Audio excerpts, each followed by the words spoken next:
जय हिंद दोस्तों। आज इस वीडियो में हम देखेंगे ग्राम समाज एवं विकास का। ये उसमें जो टॉपिक चल रहा है भूमि बंदोबस्त भूमि पैमाइश का पार्ट 4 और क्लास नंबर 7 है। ठीक है, अगर आपने इससे पहले क्लास नंबर 6 नहीं देखी, पहले आप उसको देखेंगे, उसी के बाद आपको ये समझ में आएगी।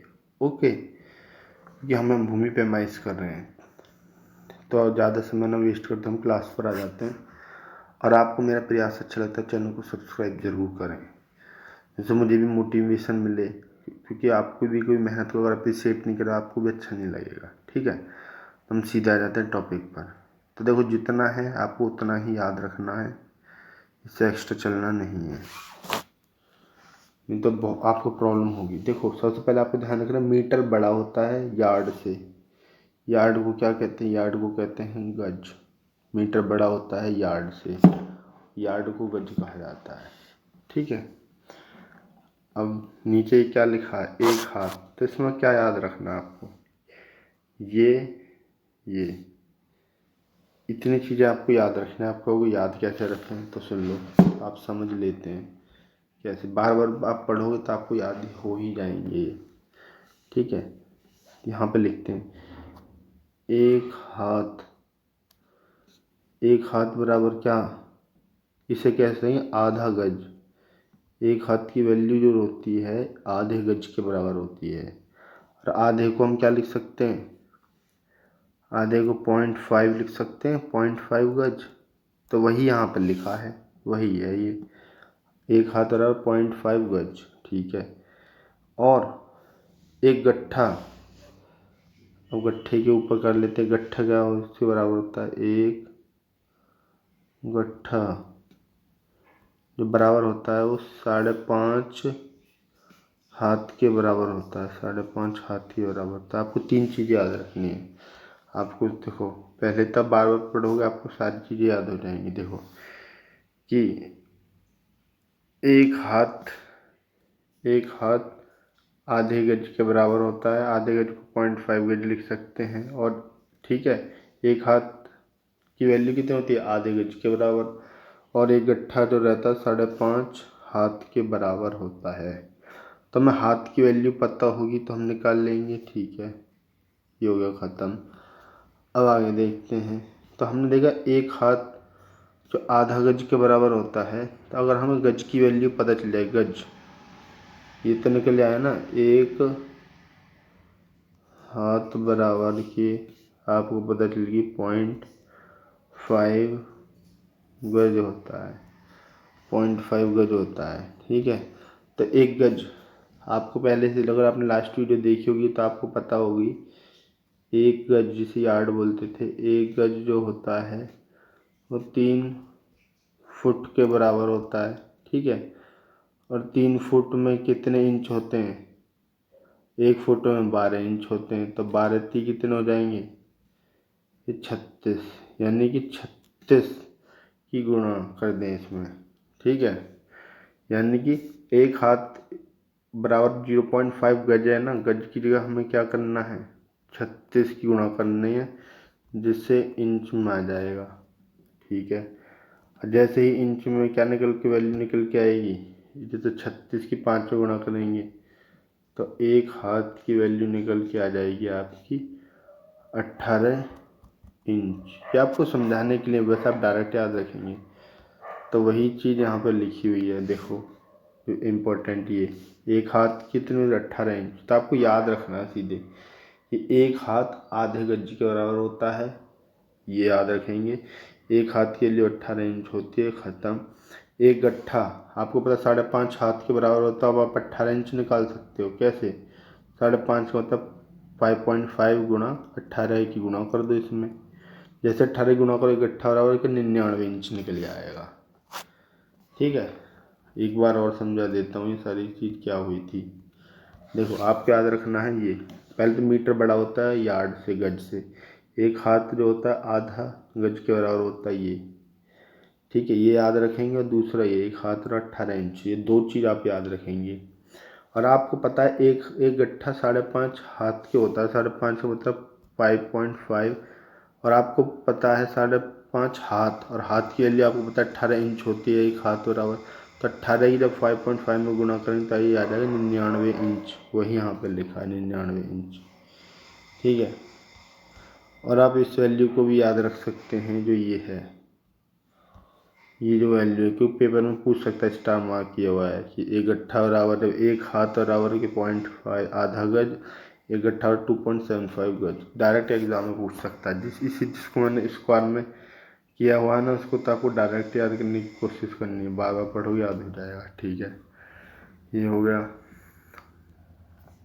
अब ये देखो, ये पूछेगा एक गट्ठा बराबर क्या, अब आप समझ नहीं पाओगे तो मैं आपको बता रहा हूँ। ऑप्शन दे रखे होंगे तो आपको खुद कन्वर्ट करना है। देखो ये दे रखा 8 फुट 3 इंच, ठीक है, 8 फुट 3 इंच दे रखा है। तब कैसे करोगे, तो आपको ध्यान रखना 8 फुट और 1 फुट में कितने इंच होते हैं आपको समझ में आ जाएगा। 1 फुट यानी कि कितने इंच है, आप सीधे बोलोगे 12, ठीक है। 12 गुना 3 इंच है ही, तो कितने होते, 12 अट्ठे कितने हो गए 96 प्लस 3 इंच है ही, तो कितने 99 इंच हो गया ना।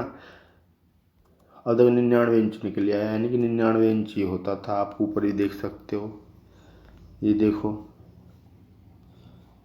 निकल के आ गया 99 इंच। तो ये कन्वर्ट करने के लिए है। अगर आपको सारे वैल्यू पता है किसमें क्या होता है तब निकाल लोगे, ठीक है। 8 फुट 3 इंच होते हैं, आपने कैसे कन्वर्ट करा, आपने वही करोगे 8 गुना भाई 12, 1 फुट में 12 इंच होते हैं, ठीक है। तो 12 अट्ठे 96, 3 99 आपको सुन अच्छा 99 इंच होते हैं। 99 इंच की वैल्यू आपको याद है, जैसे ये वाली वैल्यू याद है तो आपको हाँ यही ऑप्शन है, ठीक है। डायरेक्ट याद नहीं, समझ के भी आप कर सकते हो, ठीक है। अब बात करते हैं जरीब। जरीब क्या होती है, सारी वैल्यू आपको याद ही करनी पड़ेंगी और उसका तरीका नहीं है। जरीब ये लंबाई मापने का यंत्र है, और 3 प्रकार की, ये जो 3 प्रकार की होती है, तीनों प्रकार सहेजा जहानी, गंटर जरीब और मीटर गरीब। मीटर गरीब 20 मीटर की होती है, गंटर गरीब ये होते हैं 22 गज, ठीक है।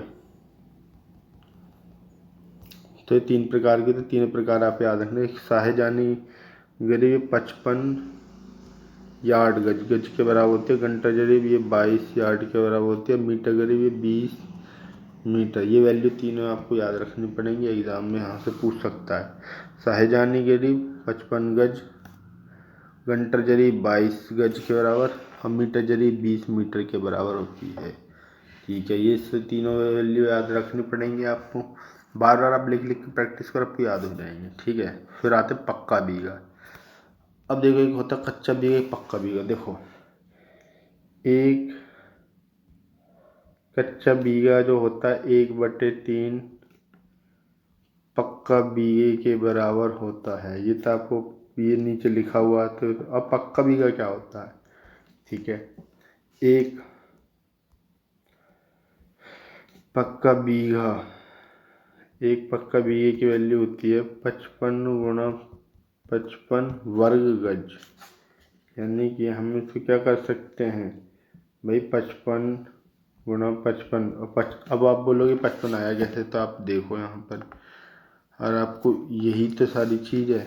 ये साहेजानी जरीब देखिए, ये देखिए साहेजानी जरीब यहाँ पर 55 गज दे रखा है, और पक्का बीघा निकालना हमें। एक पक्का बीघा साहेजानी जरीब को 55 गुणा, क्योंकि खेत का क्षेत्रफल निकालते हैं उसी में तो कहते हैं 1 बीघा खेत 2 बीघा, यानी क्षेत्रफल देख रहे, क्षेत्रफल के लिए 2 बार गुणा करना पड़ेगा।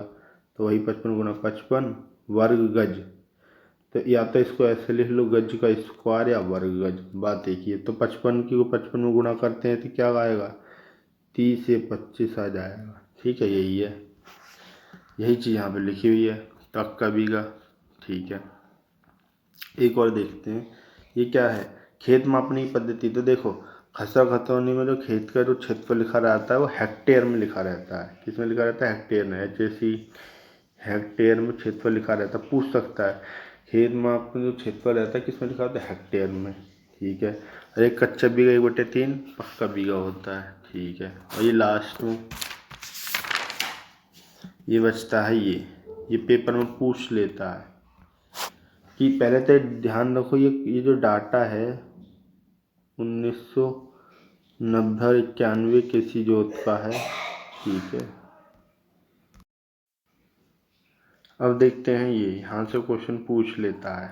ठीक है, सीमांत जोत किसे कहते हैं, छोटी जोत, मध्यम ज्योति जोत के उस पर तो हेक्टेयर, जिस पर 1 हेक्टेयर से भी कम है सीमांत जोत में आ जाएगा।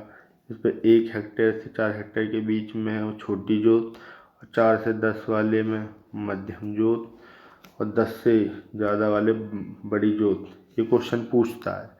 तो सबसे ज़्यादा जो हमारे देश में है डेटा के अनुसार 59%, लगभग 60% सीमांत जोत वाले हैं।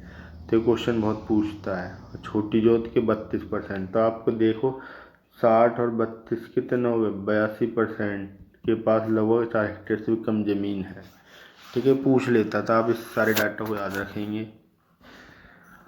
अब देखते हैं ये देखो, ये क्षेत्रफल की है। तो मीटर स्क्वायर, 1 मीटर स्क्वायर में देखते हैं क्षेत्रफल, एक देखते हैं एयर में, ये बोले आयर, उससे भी बड़े होते हैं हेक्टेयर। तो हेक्टेयर में खसर खसोर में हेक्टेयर में लिखा रहता है क्षेत्र, वही सारी चीज़ें हैं। ठीक है, तो बड़ी यूनिट है मीटर, छोटी उससे बड़ी एयर, इससे बड़ी एकड़। ठीक है, पूछ सकता है कौन सी बड़ी है कौन सी छोटी। और एक ये आपको ये डाटा याद रखना पड़ेगा। बहुत सारे इसमें डाटा आ जाएगा मगर याद तो रखना पड़ेगा कि पहली बार पढ़े इसलिए आपको कठिन लग रहा है, मगर है नहीं। एक ये बराबर होता है 100 मीटर स्क्वायर, या बोलो वर्ग मीटर। और 1 हेक्टेयर में क्या होगा, 1 हेक्टेयर निकालना चाह रहे हो तो देखो 100 गुणा 100 मीटर स्क्वायर, की गुणा करेंगे 10,000 मीटर स्क्वायर। तो ये सारी चीज़ें थी। ठीक है, एक टॉपिक अभी आज के क्लास में का ये टॉपिक हो जाता ख़त्म। अभी इसमें एक पार्ट और बचा हुआ है, क्योंकि आपके सिलेबस में इसलिए थोड़े डिटेल में कर रहा हूँ। अगर आपको मेरा प्रयास अच्छा लगा, चैनल को सब्सक्राइब ज़रूर करें और उस पर्सन तक जरूर पहुँचाएं जिसको सच्ची में ज़रूरत है इस क्लास की। ठीक है, फिर मिलते किसी और वीडियो में। जय हिंद, जय भारत।